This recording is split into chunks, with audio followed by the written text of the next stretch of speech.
दोस्तों, मैं आप सभी का अपने YouTube चैनल स्पाई ट्यूटोरियल में स्वागत करता हूं। उम्मीद करता हूं आप लोगों की तैयारी बहुत ही अच्छी चल रही होगी। जैसा कि सर्कुलर मोशन में हम लोगों ने अभी तक जो स्टार्टिंग में बेसिक कॉन्सेप्ट के 3 लेक्चर थे, जिसमें हम लोगों ने एंगुलर वेलोसिटी, एंगुलर एक्सेलरेशन, इसके बाद centrifugal force, centripetal force, centrifugal, इसके बाद आपका सेंट्रीफ्यूगल एक्सेलरेशन कैसे आता है, उन सब के बारे में डिटेल में डिस्कस किया था। उसके बाद बैंकिंग ऑफ रोड, उसके रिलेटेड जितना भी इम्पोर्टेंट कॉन्सेप्ट था वो सब डिस्कस कर दिए थे। आज के लेक्चर में हम जो डेथ वेल, आप लोगों ने मौत का कुआं देखा होगा, और कोनिकल पेंडुलम, उसके बारे में डिस्कस करेंगे। तो चलिए बिना टाइम वेस्ट किए हुए आज का सेशन चालू करते हैं।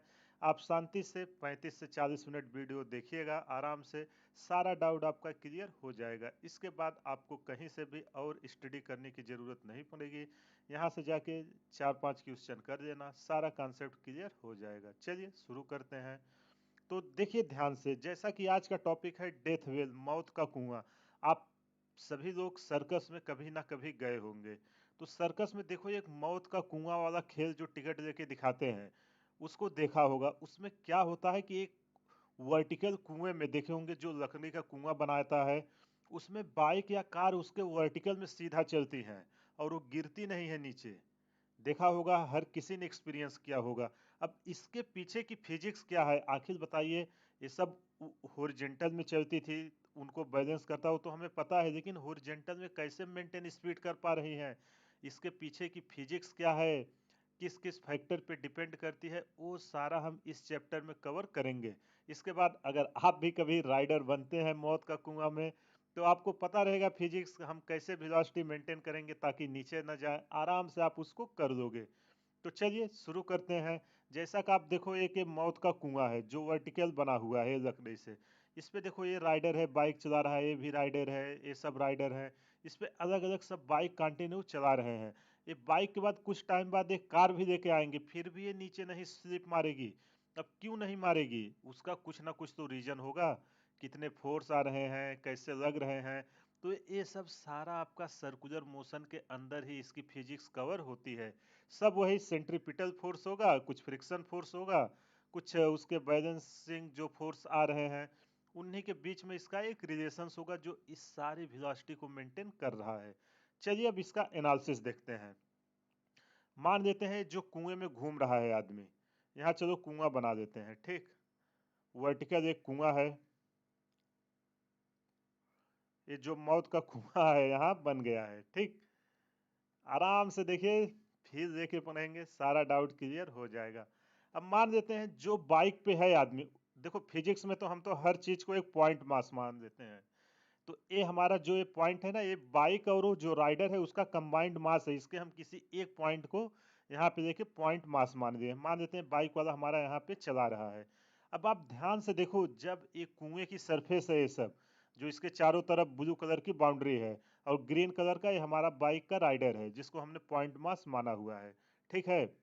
अब देखो जब ये यहाँ चला रहा है तो इस पे कौन कौन से फोर्स एक्ट करेंगे।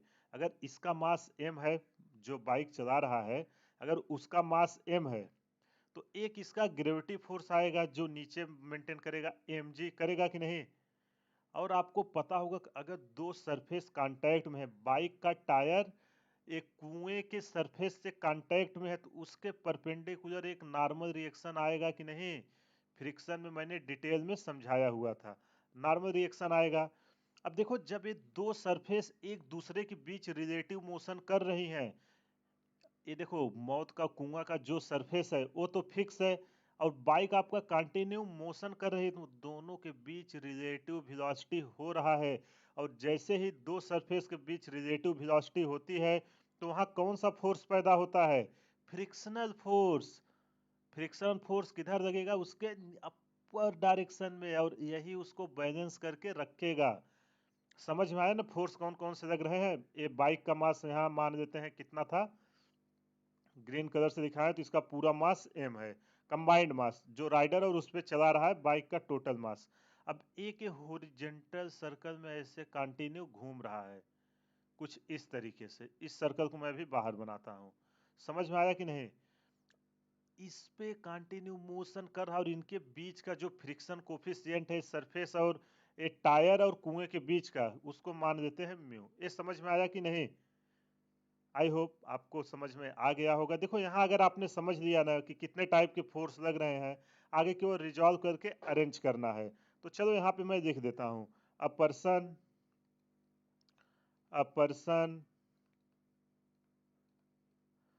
Drives a bicycle. एक पर्सन है जो बाइसिकल मतलब मोटरसाइकिल जो है उसको ड्राइव कर रहा है। बाइसिकल ऑन अ कौन से सरफेस में है? वर्टिकल सरफेस में है। मौत के कुएं में आपने देखा होगा सरफेस वर्टिकल होती है, vertical surface of a large wooden bell. अक्सर आपने देखा होगा वो सब लकड़ी से ही बनते हैं, लार्ज वुडन ब्लॉक। अब जो ये जिसको सर्कुलर को हमने हॉरिजॉन्टल बनाया है, इसको मैं बाहर निकाल देता हूं, ठीक है।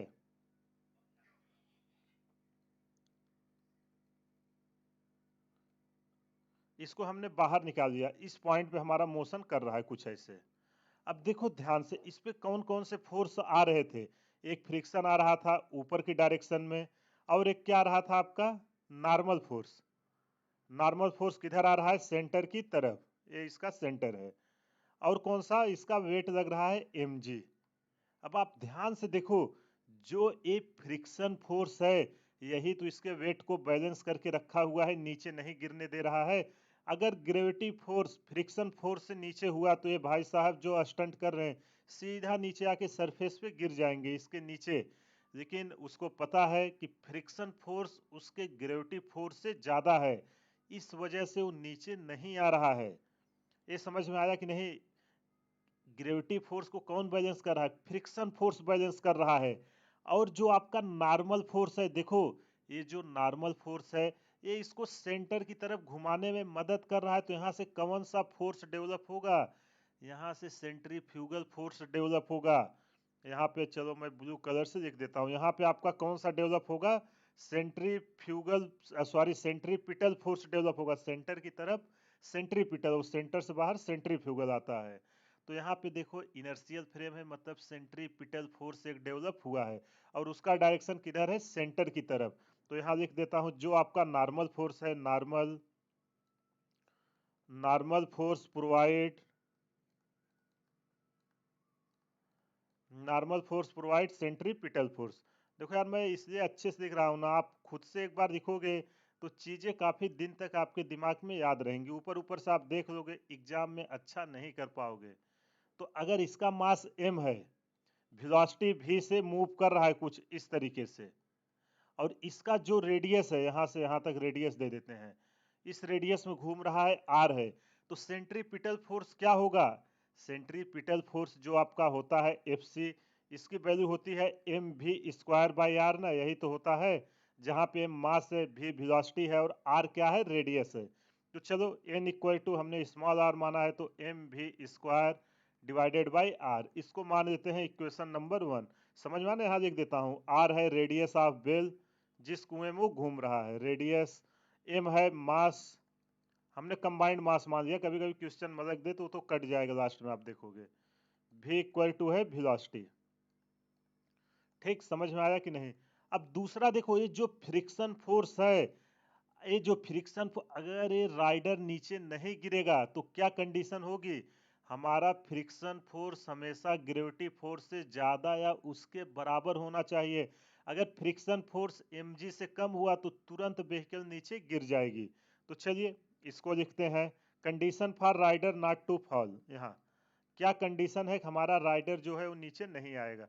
देखो यार आराम से समझिए, कुछ भी इसमें रॉकेट साइंस नहीं, एकदम आराम से समझिए, एक बार कॉन्सेप्ट क्लियर हो जाएगा ना, क्वेश्चन आप 30 सेकंड में कर दोगे। और मेथड सीखो ये सब निकल कैसे रहा है, क्वेश्चन रटना मत, फार्मूले यहाँ से आराम से। अब फ्रिक्शन फोर्स क्या है? एफ, इसकी वैल्यू हमेशा ग्रेविटी फोर्स से ज्यादा या उसके बराबर होनी चाहिए। अगर इससे कम हुआ तो वो राइडर उस पर मोशन नहीं कर पाएगा, सीधा नीचे चला जाएगा।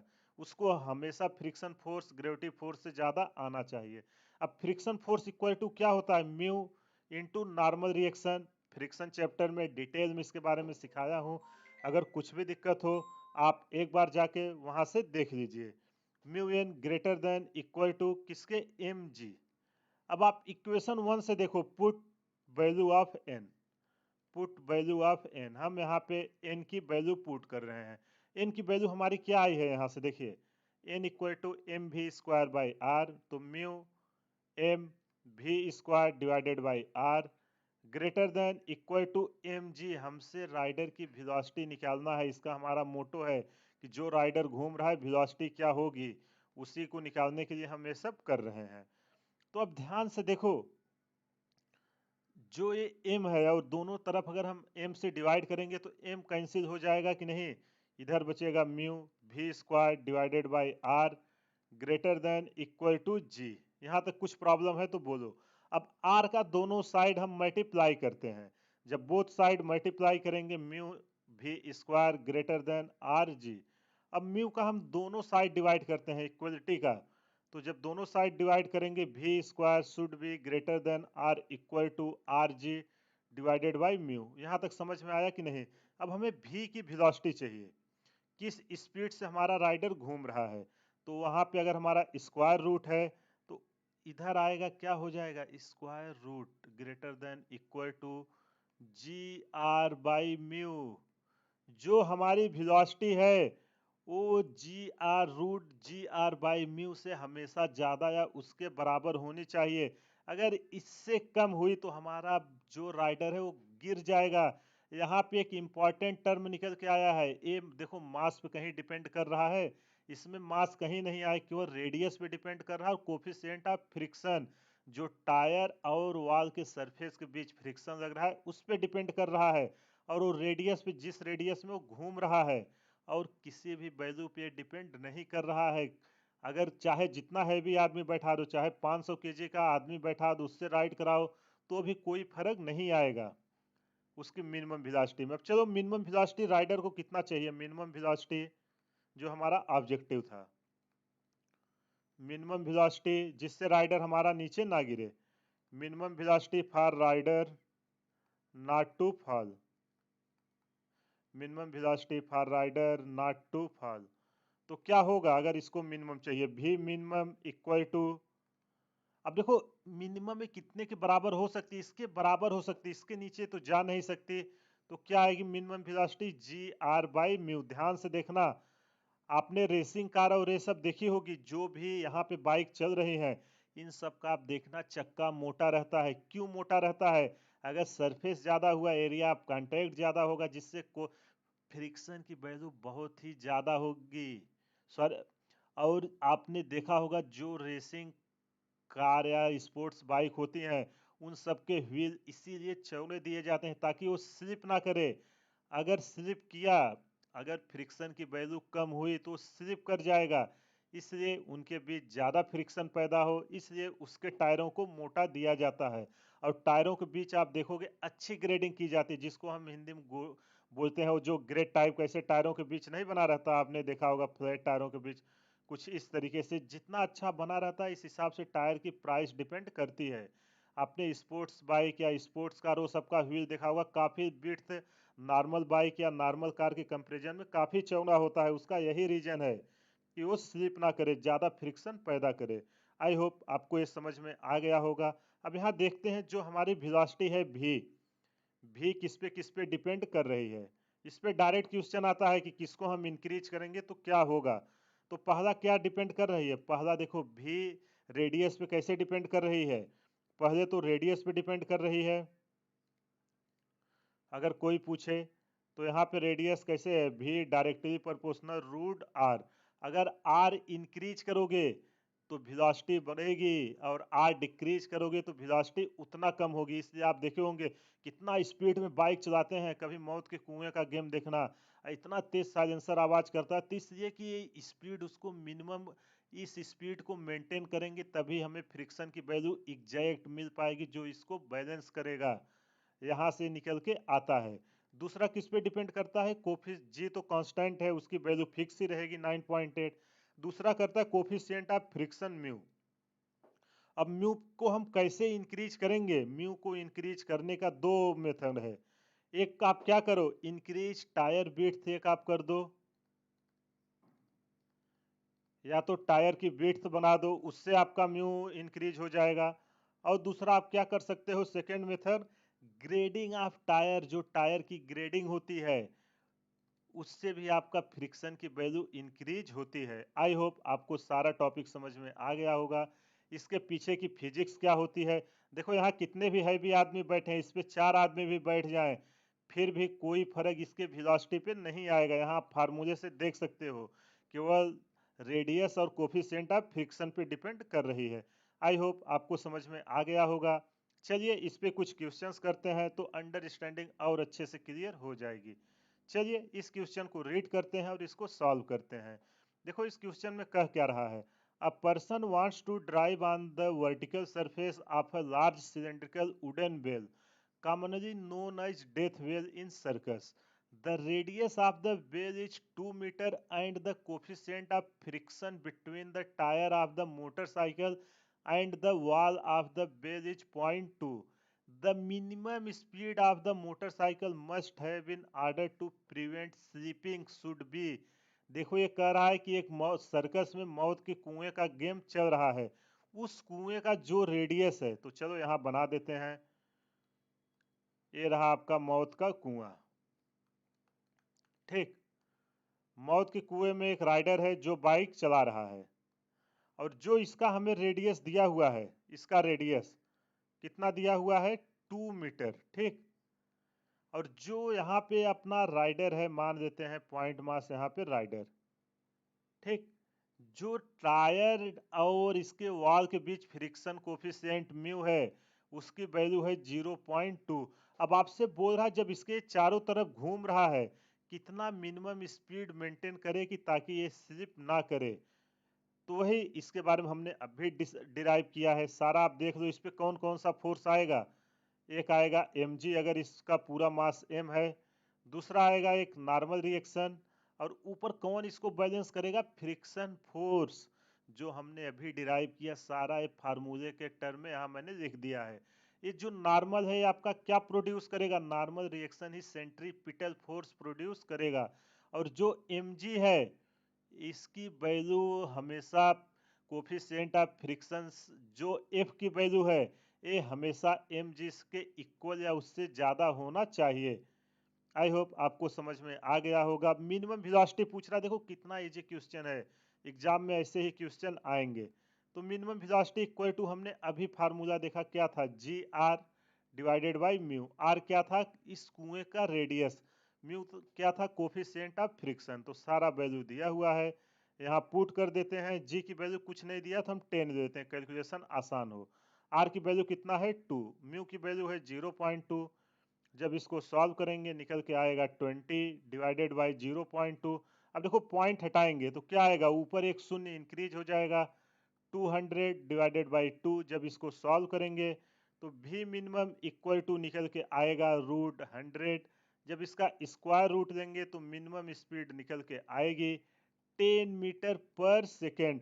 तो जो राइडर है अगर वो स्लिप ना करे इस कुएं के फर्श से, तो उसको हमेशा स्पीड 10 मीटर पर सेकेंड से ऊपर रखनी होगी या उसके बराबर। अगर 10 मीटर पर सेकेंड से नीचे स्पीड आया तो तुरंत वो स्लिप कर जाएगा। आई होप आपको समझ में आ गया होगा कि डेथ ऑफ बेल का एग्जाम में क्वेश्चन आता कैसे है। जो हमने सेंट्रीफ्यूगल का स्टार्टिंग में क्वेश्चन नहीं पढ़ा था सारा उसी का एप्लीकेशन है। देखो ये फोर्स है, बैलेंस कर रहा है, ये नॉर्मल रिएक्शन है जो उससे सेंट्रीपिटल फोर्स प्रोड्यूस हो रहा है, उसको हमने लगाया, सीधा सारा आंसर निकल के आ गया था। आई होप आपको ये क्वेश्चन समझ में आ गया होगा। अगर कहीं भी कुछ भी डाउट है वीडियो को पॉज करिए, एक बार फिर से देखिए, सारा डाउट आपका क्लियर हो जाएगा। चलिए अगला क्वेश्चन करते हैं, अंडरस्टैंडिंग और अच्छे से क्लियर होगी।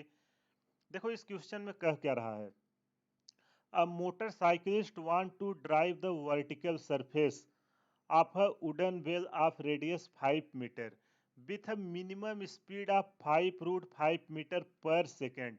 The minimum value of coefficient of friction between the tires and the wall of the wood must be। देखो यार सेम क्वेश्चन है, केवल इसमें कोफिशिएंट ऑफ फ्रिक्शन पूछ रहा है। तो चलो मौत का कुआं है, बना देते हैं। मौत के कुएं में भाई साहब इसमें ड्राइव कर रहे हैं, ठीक है। इसका रेडियस क्या दिया है? रेडियस हमको दिया है 5 मीटर, ठीक। और क्या दिया है? स्पीड। तो चलो ये है, मान लेते हैं किस स्पीड से ड्राइव कर रहा है। यहाँ पे स्पीड दिया हुआ है, जो मिनिमम स्पीड है उसके बराबर है। आपको दिया है 5 मीटर पर सेकेंड। अब जो ये टायर और इस वॉल के बीच फ्रिक्शन लग रहा है, यहाँ पे म्यू की हमसे वैल्यू पूछा जा रहा है। हमारा राइडर है, पॉइंट मास उसको हमने मान दिया। तो इस पे कौन कौन से फोर्स लगेंगे? वही सेम कहानी, फ्रिक्शन फोर्स ऊपर लगेगा जो mg को बैलेंस करेगा, और दो सरफेस कांटेक्ट में है, यहाँ से नॉर्मल फोर्स आएगा, और नॉर्मल फोर्स ही यहाँ पे अपना सेंट्रीपिटल फोर्स प्रोड्यूस करेगा। जब इसको सिंप्लीफाई करके हमने वो फार्मूला निकाला था, v मिनिमम इक्वल टू क्या आया था? Root G R by mu. यहाँ से हमसे क्या पूछ रहा है? Coefficient of friction. देखो इसमें 3 टाइप के क्वेश्चन पूछेगा, कभी कुएं का रेडियस पूछेगा, कभी कोफिशिएंट ऑफ फ्रिक्शन पूछेगा, कभी मिनिमम वेलोसिटी पूछेगा, क्योंकि 3 ही वेरिएबल है, इससे ज़्यादा कुछ भी नहीं पूछेगा। आप कॉन्सेप्ट अच्छे से याद रखना, सारा डाउट आपका क्लियर हो जाएगा। तो चलो यहाँ पे म्यू की वैल्यू चाहिए, तो दोनों तरफ स्क्वायर करते हैं। V square equal to G R by mu. यहाँ से हम म्यू की वैल्यू निकालेंगे, mu equal to G R by V square. तो चलो म्यू की वैल्यू पुट करते हैं। जी की वैल्यू कितना दें? जी की वैल्यू कुछ नहीं दिया है तो 10 ले लेते हैं। आर की वैल्यू है 5 और भी स्क्वायर 5 रूट 5 का होल स्क्वायर। जब इसको हम ओपन करेंगे 50, 5 का स्क्वायर करेंगे 25, और रूट 5 का करेंगे तो 5 आएगा। रूट 5 का 2 बार करोगे तो रूट हट के केवल 5 हो जाएगा ना। तो यहाँ से देखो 25 दूना 50, तो यहाँ पे आएगा 2/5। जब इसको हम सॉल्व करेंगे निकल के आएगा 0.4। तो म्यू की वैल्यू निकल के आई है 0.4। देखो कितना इजीली हमने इसको सॉल्व कर दिया। एग्जाम में इससे ज़्यादा कुछ भी नहीं पूछेगा।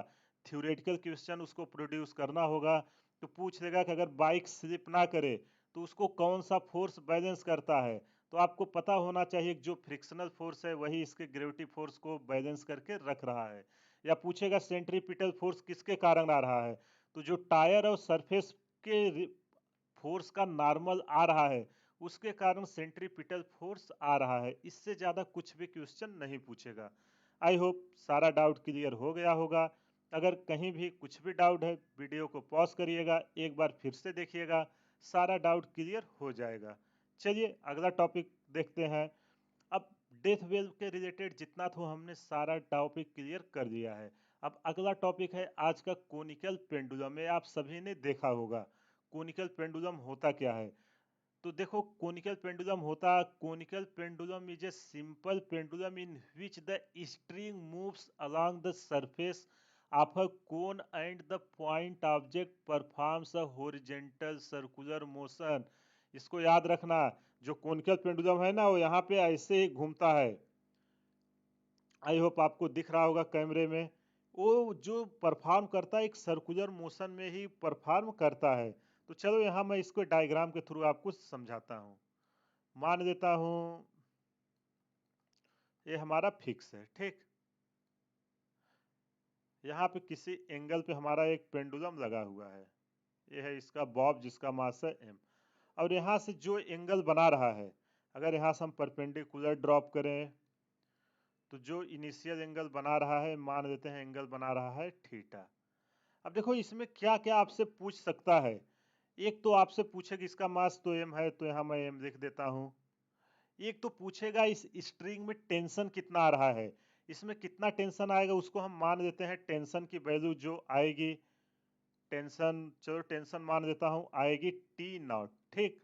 दूसरा पूछेगा कि किस स्पीड से घूम रहा है, किस स्पीड से सर्कुलर मोशन कर रहा है। तीसरा जो कोनिकल पेंडुलम में पूछता है तो इसका टाइम पीरियड क्या है। टाइम पीरियड अभी आप सिंपल हार्मोनिक मोशन में भी पढ़ोगे, मतलब एक पूरा कंप्लीट चक्कर मारने में कितना टाइम ले रहा है ये। इसमें 3 टाइप के क्वेश्चन बनेंगे। तो चलिए एक एक करके डिस्कस करते हैं। अब देखो एक ये दिया है, मान लेते हैं कि एक हॉरिजॉन्टल सर्कुलर में मोशन कर रहा है। तो यहाँ से एक हॉरिजॉन्टल सर्कुलर बनाते हैं। कौन सा कलर दें इसको? रेड दे देते हैं। अगर हॉरिजॉन्टल सर्कल में ऐसे इसके चारों तरफ मोशन कर रहा, जो मैं रेड कर रहा हूँ, इसको ऐसे नचाया जा रहा है, इसी में ऐसे मोशन कर रहा है, तो ये रही इसकी वेलोसिटी मान लेते हैं। अब देखो ध्यान से, जब इस रेडियस में घूम रहा है तो यहाँ से यहाँ तक ये क्या होगा, यहाँ से यहाँ इसका रेडियस है, जिसको मान देते हैं रेडियस आर।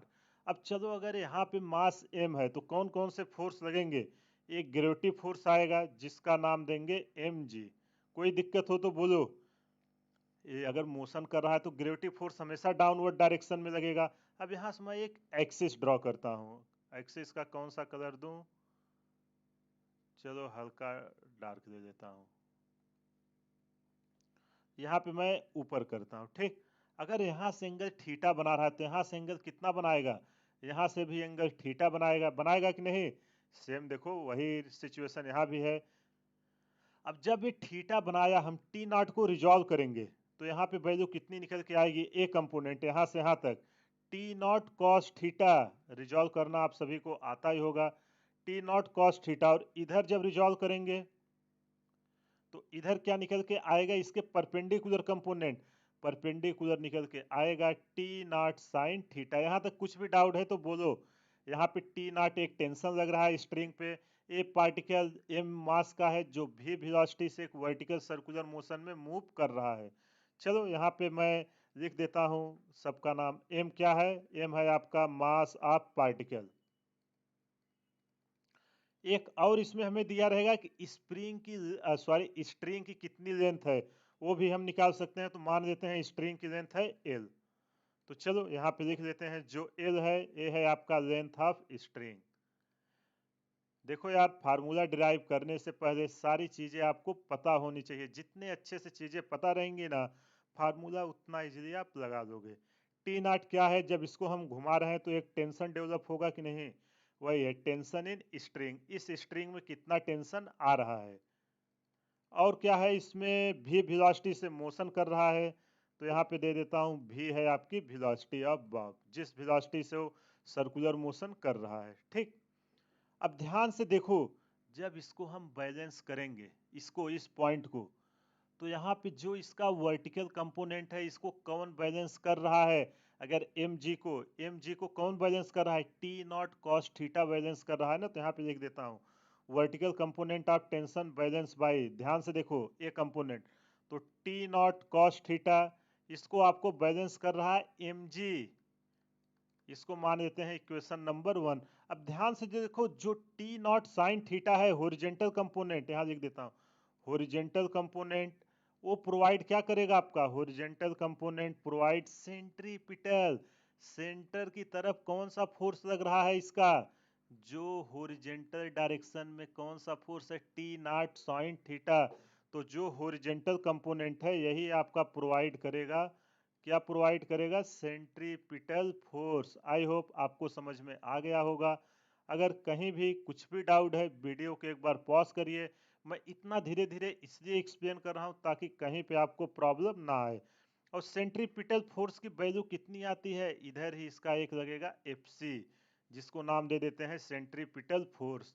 और सेंट्रीपिटल फोर्स कौन सा फोर्स होता है, कोई एक्चुअल में फोर्स होता नहीं, ये रिक्वायर्ड फोर्स होता है जिससे पार्टिकल सर्कल में घूमता है।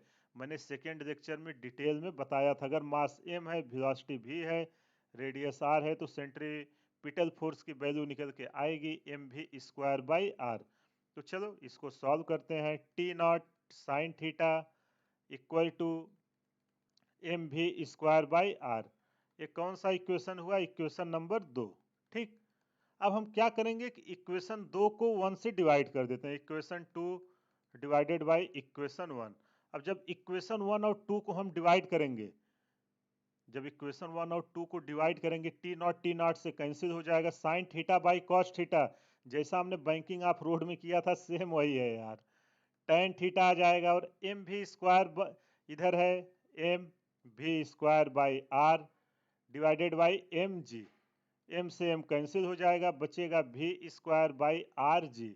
हमसे एक देखो वेलोसिटी पूछा था, किस वेलोसिटी से घूमेगा, ये पार्टिकल की वेलोसिटी पूछा गया था। तो भी इक्वल टू निकल के आएगा, अगर हम स्क्वायर रूट लेंगे, आर जी टेन थीटा। हमको हॉरिजेंटल में किस मोशन से मूव कर रहा है वो यहाँ से मिल गई। अब पहला हमें मिल गया। अब दूसरा हम निकाल लेते हैं कि अगर हमसे एंगुलर स्पीड पूछा गया, एंगुलर स्पीड को हम किससे लिख रहे थे, तो आपका वेलोसिटी आई है, एंगुलर स्पीड को हम ओमेगा से लिख रहे थे ना, angular speed omega, omega equal to क्या होगा, v by R, linear velocity divided by radius. तो जब इसकी हम वैल्यू पुट करेंगे, v की वैल्यू ऊपर से देखो R G tan theta divided by, अब r को मैं क्या लिख सकता हूँ, root R into root R लिख सकता हूँ कि नहीं। इसका जब इस दोनों का मल्टीप्लाई करोगे आर आ जाएगा, कोई चेंजेस नहीं। अब एक रूट आर से एक रूट आर कैंसिल हो जाएगा, तो ओमेगा इक्वल टू क्या बचेगा, omega equal to G tan theta divided by R. समझ में आया कि नहीं। ये रहा इसका एंगुलर वेलोसिटी। देखो रट्टा मत मारना, कॉन्सेप्ट सीखना कि मैं कैसे निकाल रहा हूँ।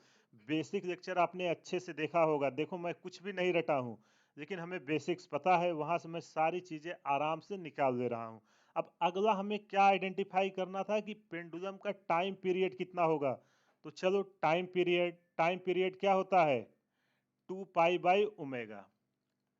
टाइम पीरियड को हम लिखते हैं टी से, टाइम पीरियड ऑफ पेंडुलम। जहां भी टाइम पीरियड आएगा उसको हमेशा कैपिटल टी से लिखा जाएगा, टेंशन मत समझ लेना, इसलिए मैंने यहाँ टी नॉट दिखाया था। अब टी इक्वल टू क्या होता है, T equal to 2 pi by omega होता है। अब यहाँ पे हम ओमेगा की वैल्यू पुट करेंगे, जब ओमेगा की वैल्यू पुट करेंगे तो 2 पाई बाहर लिख लेते हैं ब्रैकेट में, 1/ओमेगा है, तो 1/ओमेगा तो मतलब आर आपका ऊपर चला जाएगा और जी टेन थीटा नीचे आएगा, R by G tan theta. यहाँ 1/ओमेगा है ना, तो हमने वही कर दिया है, जी टेन थीटा। यहाँ तक कुछ भी प्रॉब्लम है तो बोलो। अब ध्यान से देखो इस सर्कल को, इसको अगर ये इसका रेडियस आर है, जब इसको हम रिजॉल्व करेंगे तो आर की वैल्यू क्या निकल के आएगी, आर की वैल्यू निकल के आएगी, इस पूरे ट्रायंगल को देखो ए बी सी, यहाँ पे मैं बना देता हूँ ताकि आपको कोई प्रॉब्लम ना हो। अगर ये वैल्यू थीटा है और ये वैल्यू आर है, ठीक है, और ये वैल्यू एल है, तो आर की वैल्यू आपको कितना आएगा, तो यहाँ से आर इक्वल टू, चलो यहाँ से देखो, अगर जब आप साइन थीटा लिखोगे, साइन थीटा इक्वल टू क्या होगा, sine theta equal to perpendicular, perpendicular है आर और हाइपोटेन्यूस है एल, तो हमें आर चाहिए, R equal to L sine theta. यहाँ पे मैं वैल्यू पुट कर रहा हूँ इसको और सिंप्लीफाई करने के लिए। तो चलो आर की वैल्यू हम यहाँ पे पुट करते हैं। जब हम आर की वैल्यू यहाँ पे पुट करेंगे, T equal to 2 pi, R की वैल्यू डालो, आर की वैल्यू कितनी है, L sine theta divided by G. अब टेन थीटा इक्वल टू क्या होता है, sine theta divided by cos theta. देखो रूट पूरा नीचे तक है, sine theta divided by cos theta, तो यहाँ से साइन थीटा कैंसिल हो जाएगा और कॉस थीटा कहाँ आएगा, ऊपर आएगा। तो फाइनल आंसर हमारा जो निकल के आएगा, T equal to 2 pi root L cos theta divided by G. यहाँ से साइन थीटा कैंसिल हो जाएगा, तो ये रहा आपका final answer, T equal to 2 pi root L cos theta by G. जो नॉर्मल में यहाँ एल होता था, बस यहाँ पे एल कॉस थीटा आ गया, और थीटा कहाँ से हम ले रहे हैं, वर्टिकल से। इस एंगल को आप ध्यान में रखना, क्वेश्चन में कभी कभी इधर से दे देगा तो 90 माइनस आप कर देना। आई होप आपको चीज़ें समझ में आ गई होंगी। अगर कहीं भी कुछ भी डाउट है, आप वीडियो को पॉज करना, एक बार फिर से देखना, सारी चीज़ें आपको क्लियर हो जाएंगी। और एक खुद से ट्राई करना है डिराइव करने का, क्योंकि क्वेश्चन इसी तरीके से पूछता है। अब चलो ध्यान से देखते हैं कि हमारा जो टाइम पीरियड है टी, ये किस किस पे डिपेंड करता है। यहाँ पे मैं एक बॉक्स बना देता हूँ। जो टाइम पीरियड है, एक तो लेंथ पे डिपेंड कर रहा है, इसका लेंथ कितना है, ए बी सी था ट्रायंगल ना, ए बी सी, ठीक है। एक तो इसके देखो डायरेक्टली लेंथ पे डिपेंड कर रहा है, तो यहाँ से हम क्या लिखेंगे, T directly proportional root L, पहला पॉइंट। और किस पे डिपेंड कर रहा है, कॉस थीटा पे डिपेंड कर रहा है। तो दूसरा है जो टी है, दूसरा T directly proportional root cos theta. देखो यार इस पे डायरेक्ट क्वेश्चन पूछे जाते हैं, लेंथ बढ़ाएंगे तो टाइम पीरियड क्या होगा, घटाएंगे तो क्या होगा, अगर एंगल चेंज करेंगे तो क्या होगा। ये सब जब आपको देखो कोई भी फार्मूला आए उसका पोस्टमार्टम किया करिए, यहाँ से क्या क्या वैल्यू, कभी हमसे एल पूछेगा, कभी थीटा पूछेगा, कभी टाइम पीरियड पूछेगा। यहाँ तीन ही वेरिएबल हैं, इसके सिवा कुछ भी नहीं पूछ सकता है। और जी पे कैसे डिपेंड कर रहा है? ग्रेविटी पे, टी इनवर्सली प्रोपोर्शनल 1/√g। देखो यही जो है इंडिविजुअली कैसे डिपेंड करे वो सब हमने यहाँ पे लिख दिया। और टाइम पीरियड जो आपका है टी, यहाँ पे इस पे देखो मास पे कहीं डिपेंड कर रहा है। जो बॉब का मास था, इसका जो मास था उस पर तो कहीं ये डिपेंड ही नहीं किया, मास आया ही नहीं। तो ये बहुत ही इंपॉर्टेंट पॉइंट है। Time period is independent of conical pendulum में किस पे इंडिपेंडेंट है? Independent of mass. अगर आप ये नोट्स बना रहे हो ध्यान से इसको लिख लीजिए, क्योंकि एग्जाम में कई बार इस पे डायरेक्ट क्वेश्चन आए हुए हैं। आप PYQ देखना एंट्रेंस एग्जाम के। तो आई होप आपको ये समझ में आ गया होगा। तो हमसे जो पहला पार्ट था टाइम पीरियड, वेलोसिटी और एंगल, वो सब हमने निकाल लिया है। अब हमारा दूसरा पार्ट बचा है, इसमें क्या निकालना? टेंशन। उसको हमने अभी तक नहीं निकाला है। तो चलिए टेंशन को निकाल लेते हैं।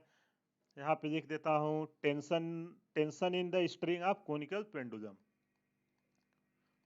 Tension in the string.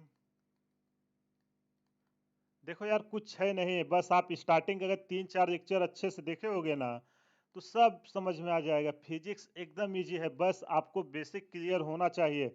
और बेसिक के लिए कुछ नहीं, जितना कॉन्सेप्ट मैं आपको सिखा रहा हूँ शांति से बैठ के रीड करिए। इसके बाद जाके सब पे क्वेश्चन सॉल्व करो। देखो एक भी क्वेश्चन नहीं रुकेगा। तो चलो इसको बना देते हैं कोनिकल पेंडुलम। कोनिकल पेंडुलम कुछ इस तरीके से था, जो एक एंगल पे लगा हुआ था। ठीक, यहाँ से मान लेते हैं वर्टिकल से कितना एंगल बना रहा है? थीटा एंगल बना रहा था। यहाँ पे एक बॉब लगा के इसको यहाँ से हम हॉरिजॉन्टल सर्कल में घुमाया जा रहा है। जब हॉरिजॉन्टल सर्कल में घुमा रहे हैं तो जो यहाँ पे एक टेंशन लग रहा है वो कितना लग रहा था? T0, जिसको हमने माना हुआ था T0। अब ध्यान से देखो, जब इस बॉब का मास m है, अब हमको इसको सॉल्व करना है। तो चलो यहाँ से मैं डॉट करके इसको पूरा करता हूँ। अब अगर मास इस पे m है तो इस पे जो ग्रेविटी फोर्स आएगा वो कितना आएगा? m इंटू जी। m इंटू जी हो गया इसका ग्रेविटी फोर्स। अब इसको मैं अगर एक्सटेंड करूं आगे, कलर चेंज करता हूं, अगर मैं इसको और आगे एक्सटेंड करूं तो यहाँ एंगल कितना बनाएगा? अगर यहाँ थीटा है तो यहाँ भी देखो हॉरिजॉन्टल से सेम एंगल डिफ्लेक्ट होगा कि नहीं? सेम एंगल होगा। अगर यहाँ से थीटा बना रहा है तो यहाँ से भी थीटा बनाएगा ना। उसको हमने जस्ट एक्सटेंड कर दिया, यहाँ से बनाया ये थीटा। हम इस एक्सिस पे इसको रिजॉल्व करेंगे। इधर इसका क्या कंपोनेंट आएगा? यहाँ पे इसका कंपोनेंट जब हम इस एक्सिस पे लेंगे तो निकल के आएगा mg cos थीटा। ये हम क्यों कर रहे हैं? क्योंकि फोर्स इक्वल टू एक्सेलरेशन वो हम लगाएंगे। और इसके परपेंडिकुलर, इसका परपेंडिकुलर किधर आएगा? इधर आएगा, यही होगा ना इसका। इसके परपेंडिकुलर इसकी वैल्यू कितनी निकल के आएगी? mg sin theta. mg sin theta, केवल mg को हमने रिजॉल्व किया है। अगर यहाँ से थीटा बना रहा था यहाँ से भी थीटा बनाएगा। जस्ट उसको रिजॉल्व किया, जहाँ से एंगल बनाता है उधर कॉस आता है और उसके परपेंडिकुलर थीटा आता है। अब यार देखो, अगर ये वर्टिकल सॉरी हॉरिजॉन्टल सर्कल में मोशन कर रहा है तो सेंटर की तरफ एक एक्सेलरेशन आएगा, आएगा कि नहीं? जिसको हम सेंट्रीपिटल एक्सेलरेशन जो आता था उसको हम नाम दे देते हैं AC। कौन सा कलर है? रेड। इधर आपका एक एक्सेलरेशन आएगा जिसको नाम दे देते हैं AC। ठीक, AC इक्वल टू क्या होता था? V square. इसी के कारण सेंट्रीपिटल फोर्स आता है, सेंट्रीपिटल फोर्स के कारण एक्सेलरेशन आता है।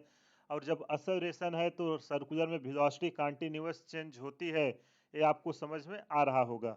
और जो ये बॉब है कंटिन्यू V स्पीड से घूम रहा है। तो चलो इसको हम ड्राइव करना शुरू करते हैं। क्या लिख दे? Bob moving with velocity v हमको दिया हुआ है। और सारे नॉमेनक्लेचर मैंने ऊपर लिख दिया है। m क्या है, T0 क्या है, वहां से आप जाके एक बार देख लीजिए। बॉब मूविंग, उसी का ये दूसरा पार्ट है, उसमें 4 क्वेश्चन थे ना, उसी का हम ये सॉल्व कर रहे हैं। Bob moving with velocity v।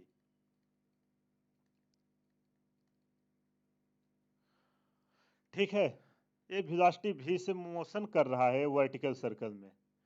जब ये v वेलोसिटी से कंटिन्यूअस मोशन कर रहा है तो हम यहाँ summation of f equal to एक मिनट कलर चेंज कर देता हूँ, सेम कलर से आपको समझ में नहीं आ रहा हो।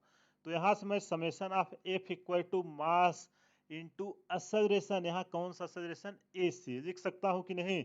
और यही आपका चाहे आप डायरेक्ट सेंट्रीफ्यूगल फोर्स लिखो, यही सॉरी सेंट्रीपिटल फोर्स वही प्रोवाइड कर रहा है एम जी साइन थीटा का जो जो इसका होरिजेंटल कंपोनेंट आएगा।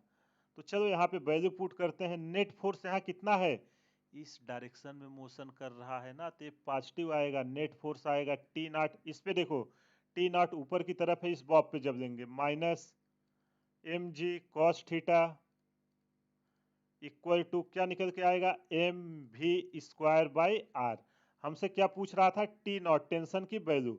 तो चलो इसको इस पार लाते हैं, T naught equal to M V square by R plus, इधर माइनस है तो आएगा प्लस हो जाएगा एम जी कॉस थीटा।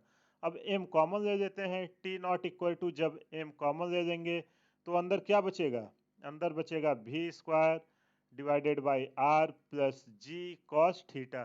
तो कभी भी अगर हमसे टेंशन पूछे कि इस पे कितना टेंशन आएगा इसके स्ट्रिंग पे जब एक कोनिकल पेंडुलम मोशन कर रहा है, तो T naught equal to M V square by R plus G cos theta. रट्टा मत मारिएगा, प्रोसेस याद रखना, प्रोसेस याद रखोगे क्वेश्चन आसानी से कर दे जाओगे। और यहाँ देखो सारी वैल्यू, रेडियस पता रहेगी, एंगल पता रहेगा। अगर भी नहीं पता रहे ना तो आप भी को निकाल देना। भी को कैसे निकालोगे, हमने ऊपर प्रूफ किया था, भी इक्वल टू था are G tan theta, are G tan theta. यहाँ से आप भी निकाल के ऊपर इक्वेशन में पुट करना, टेंशन आपको मिल जाएगा। आई होप आपको समझ में आ गया होगा। कोनिकल पेंडुलम में इससे ज्यादा कुछ नहीं पूछेगा। कभी रेडियस और हाइट दे के फिर एल की वैल्यू निकलवा देता है, तो आप उसको आराम से निकालोगे। देखो अगर कभी लेंथ ना दिया रहे, आपको उसका वर्टिकल हाइट और रेडियस दिया रहे, तो आप ट्रायंगल लॉ लगा देना, इसका स्क्वायर, हाइपोटेन्यूस का स्क्वायर इक्वल टू परपेंडिकुलर का स्क्वायर प्लस बेस का स्क्वायर, जो फार्मूला होता है वहां से जो एक अननोन रहेगा हम उसको निकाल लेंगे, फिर साइन थीटा की वैल्यू निकाल लेंगे जो भी एंगल दिया रहेगा, फार्मूले में वैल्यू पुट करेंगे, सारा आंसर निकल के आ जाएगा। आई होप आपको समझ में आ गया होगा। अगर ना आया हो आप प्रोसेस एक बार फिर से देखिए, खुद से एक बार करिए, सारा डाउट आपका क्लियर हो जाएगा। जब तक खुद से नहीं करिएगा आपको समझ में नहीं आएगा। जितना मैं यहाँ डिराइव करा रहा हूँ ना, आप इसको खुद से इस मेथड को समझिए, इसके बाद देखना क्वेश्चन आपका बिल्कुल नहीं रुकेगा, एकदम आराम से कर दे जाओगे। चलिए इस पे एक क्वेश्चन करते हैं ताकि आपका डाउट अच्छे से क्लियर हो जाए। तो देखो ये कह क्या रहा है, a bob of mass 1 kg is wheeled in a horizontal circle and it is attached at the end of a 1 meter long string. The string makes an angle of 60 degree with the vertical, देखो angle को ध्यान से देखना, vertical से 60 degree बना रहा है। Find the time period if g equal to 9.8 metre per second square. जो हमने डिस्कस किया वही बोल रहा है। एक बॉब है, ठीक है, जिसका मास कितना दिया हुआ है, एम की वैल्यू दिया हुआ है 1 kg, ठीक।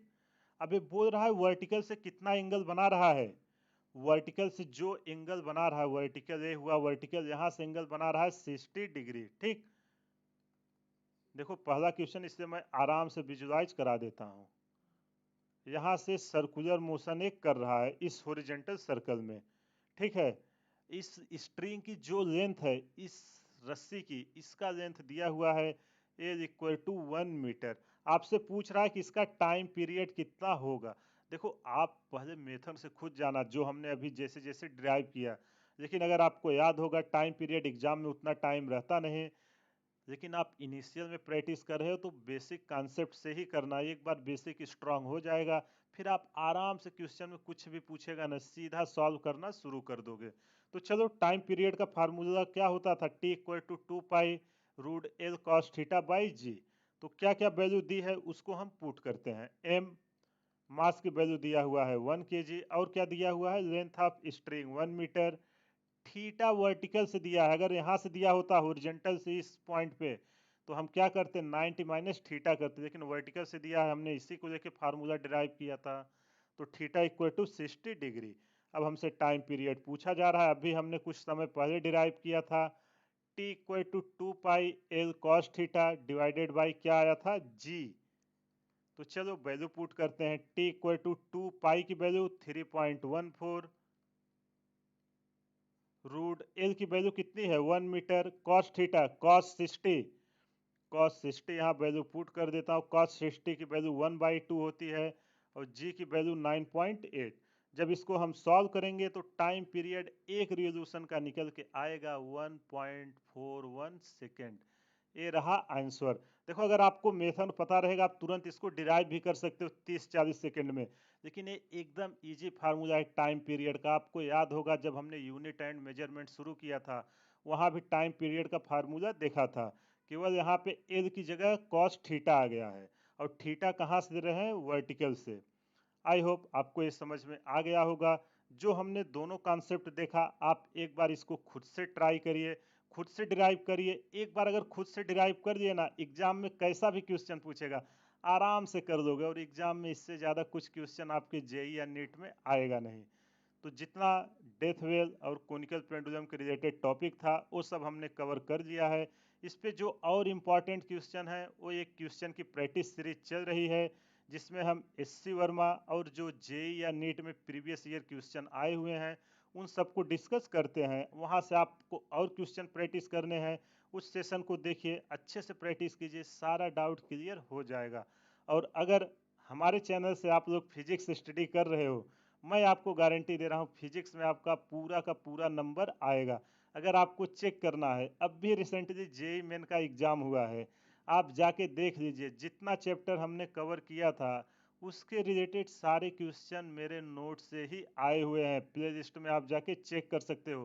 केवल डेटा का कुछ हल्का फुल्का चेंज होगा, बाकी ऐसा कोई कॉन्सेप्ट नहीं जिसको मैंने डिस्कस ना किया हो। और मैं फिर से बोल रहा हूँ अभी जो एग्ज़ाम होगा मई में आपका नीट का और ये जो अप्रैल में जेई मेन का सेकेंड फेज होगा, फिर से एग्ज़ाम हमारे नोट से ही आएंगे, इसलिए आप हल्के में ना लीजिए। जिस लेवल का मैं आपको कंटेंट प्रोवाइड करा रहा हूँ, आप कहीं भी जो भी अच्छे इंस्टीट्यूट या अच्छी है वहाँ से आप कंपेयर करा लेना, उससे बिल्कुल कम आपको नहीं यहाँ पे प्रोवाइड कर रहा हूँ। कंटेंट में कुछ भी आपको ऐसा नहीं लगेगा जो छूट रहा है। तो इसलिए आप ट्रस्ट करके पूरा सेशन को अटेंड कीजिए, अच्छे से नोट्स बनाइए, प्रीवियस ईयर को 2 से 3 बार लगाइए, डेफिनेटली आपकी रैंक अच्छी आ जाएगी। तो चलिए इसी के साथ आज का सेशन समाप्त करते हैं। अगर आप चैनल पर पहली बार आए हैं फीडबैक जरूर दीजिए, वीडियो आपको कैसा लग रहा है, इसमें हम और क्या क्या इम्प्रूव कर सकते हैं। जब तक आप फीडबैक नहीं दोगे हमको नहीं पता चलेगा कि इसमें हम और क्या इम्प्रूव कर सकते हैं या जो मैं आपको सिखा रहा हूँ वो समझ में आ रहा है कि नहीं। अगर आपका कोई डाउट है आप हमें वीडियो के कमेंट में डालिए, मैं आपको उसका सॉल्यूशंस प्रोवाइड करूंगा। नहीं तो दूसरा प्लेटफार्म है टेलीग्राम, जिसका लिंक मैं हर वीडियो के डिस्क्रिप्शन में डालता हूँ। वहाँ पे आप क्वेश्चन डालिए, उसका भी सलूशन आपको मैं प्रोवाइड करूँगा।